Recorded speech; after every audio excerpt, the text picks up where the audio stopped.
Yo, hit record. What's up?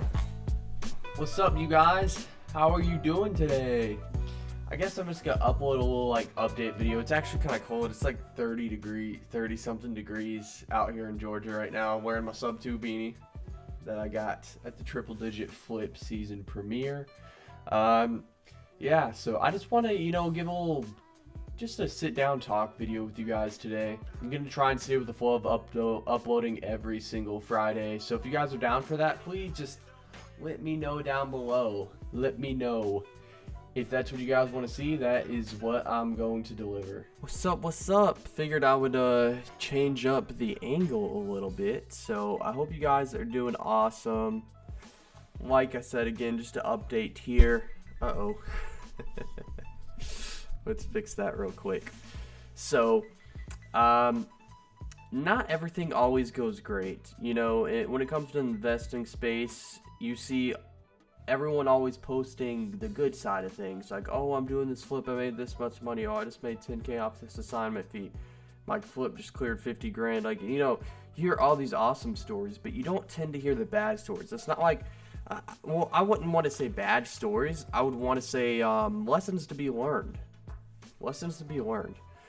And just like, anytime when you make a mistake or you do something that, sucks, people consider stuff as, oh, I failed. And guess what? You know how many failures it takes to be successful? It's insane. You have to fail forward, and every single time you have to get back up and say, no, I'm not going to let that tear me down. I'm going to keep pushing, and I'm going to keep moving forward, and I'm going to keep progressing myself no matter what. And gosh, I will tell you, it is hard at times. It really is. I'm going to show you guys in on a little story here. So, I had a property that was supposed to be actually a triple digit flip. We were looking near it. Had bought the property at $190,000. The rehab was estimated to be initially around $70,000. So, it seems like, oh, well, I haven't told you the ARV yet. ARV is around, we're pushing like 400K. So if you do the math, 70 plus 90, that's 260. And oh my gosh, you still have 40K there until you have that extra 100K. So if you do like lender's fees, private money, we used a private money lender, hard money lender, and then agents on the back end. If we sell it at 400K, we're clearing 100 grand. Is that not freaking insane? So originally it was looking like a really good deal. The long story short, I'll go ahead and cut to the chase here. Started the rehab, I want to say in July of last year, 2022. Then it took a little bit longer than expected, because it took we were going to use one contractor. Actually, we had two other contractors we were going to use. One of them, he does awesome work, but just kind of the response time isn't as much there. So it's like we need someone who's going to move fast. The second guy got really bad vibes from him, decided, okay, he's going to talk bad about my partner. We're not going to use him. Finally found the third guy. He hooked us up. But by the time, we started, it was a little bit later than anticipated. And then it took a little longer on the rehab. It is what it is. And we had to end up replacing the kitchen cabinets because they were dry rotted, had some water damage on the bottom ones. And we were initially going to keep them, so that was an extra $5 grand right there just in kitchen cabinets. Well, it was $6 grand extra, but we got a kitchen island also, and we didn't have one before. I'll pop up some pictures on the screen here. Check it out. So beautiful kitchen. It turned out awesome. But in all, with holding costs and everything, I'll go ahead and get to the next point first. So I'll pop up a picture of the outside. See this right here? This is what the outside of the house looks like. So I didn't do enough research, or it was kind of one of those things where I was trying to keep it as a minimal rehab. That's why we were at 70K.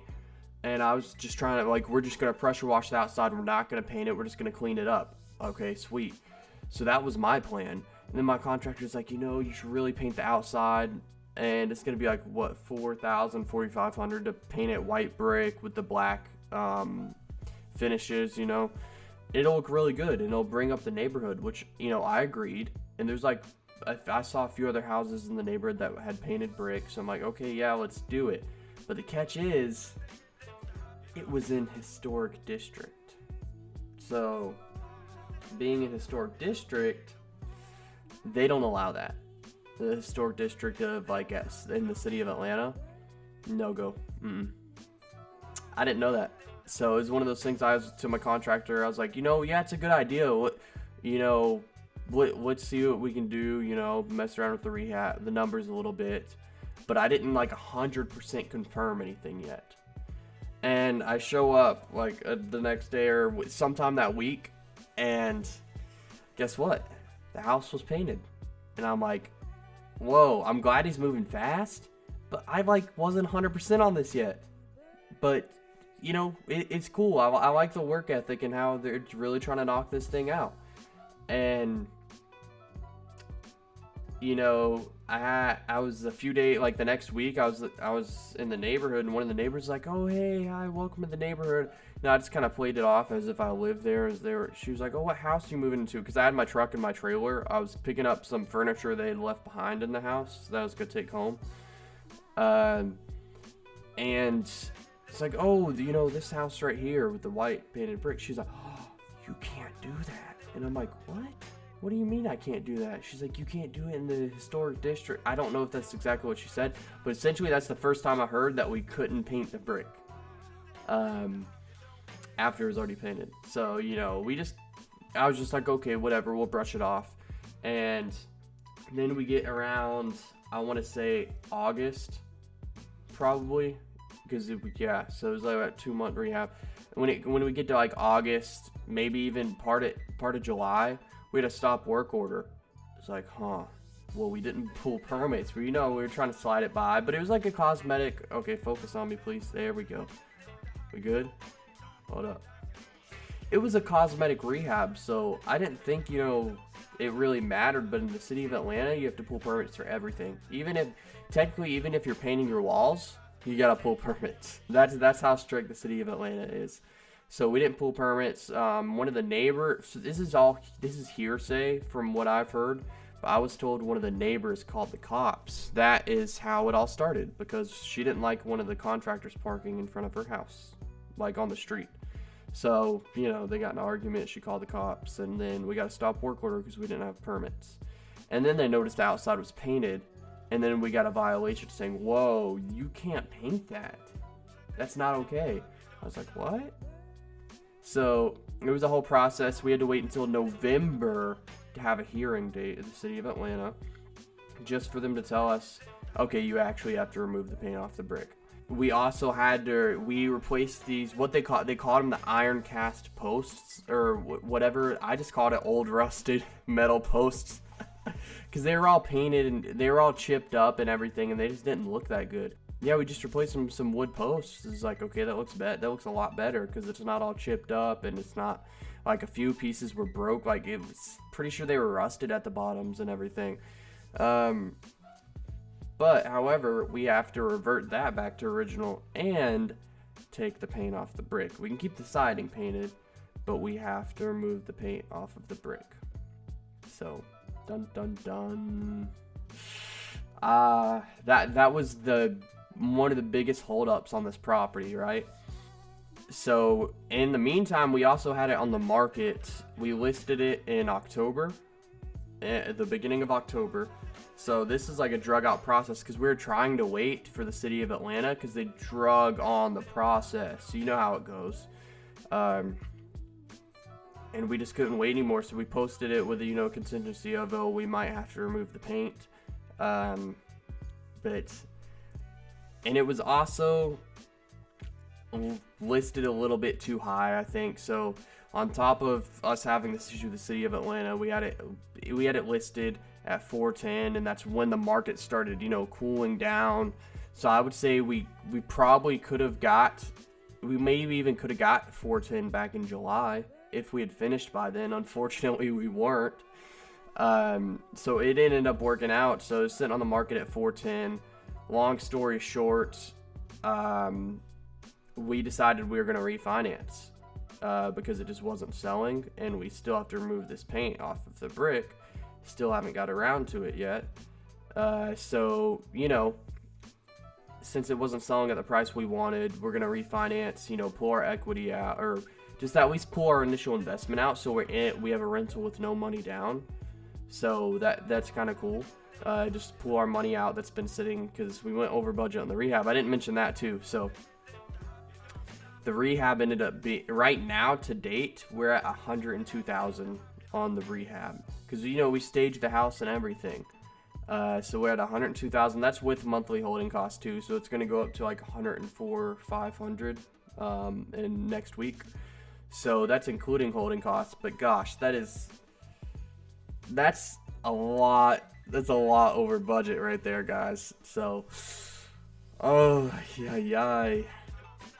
So, you know, we're in the refinance process. Okay, you know, if they appraise it at 410, we'll be able to pull what, 320, 330 out of it, just depending on how much they appraise it at.